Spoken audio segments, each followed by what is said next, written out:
In relation to the mother and baby homes report, I have expressed the concern that today we should not necessarily be doing a state apology. We should have agreed a date with the survivors and their organisations. But also I have added concern now in relation to how we will deal with information and tracing legislation to help the survivors and their families. Minister O'Gorman this morning said that it will be the end of the year before we would be looking at this. Now, this is deeply concerning.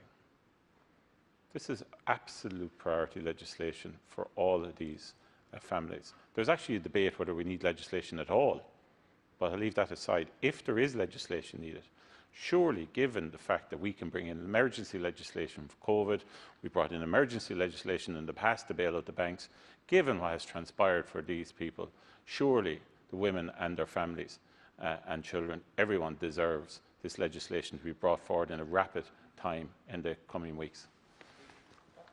I don't disagree with the Deputy in relation to the need for this legislation. I think it's essential.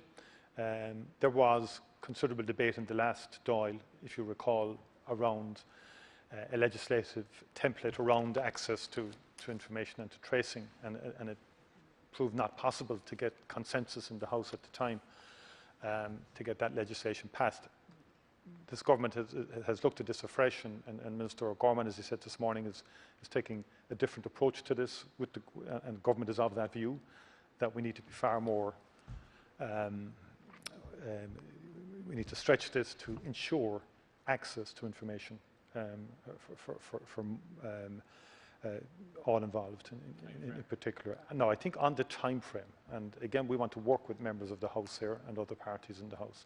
We will do everything we can at government level with the Attorney General's advice and others, and the Minister and his department. He has taken on specialist advice in relation to GDPR, for example, and I take your point in terms of the application of GDPR in terms of access to personal information and data. We'll do everything we possibly can to accelerate that.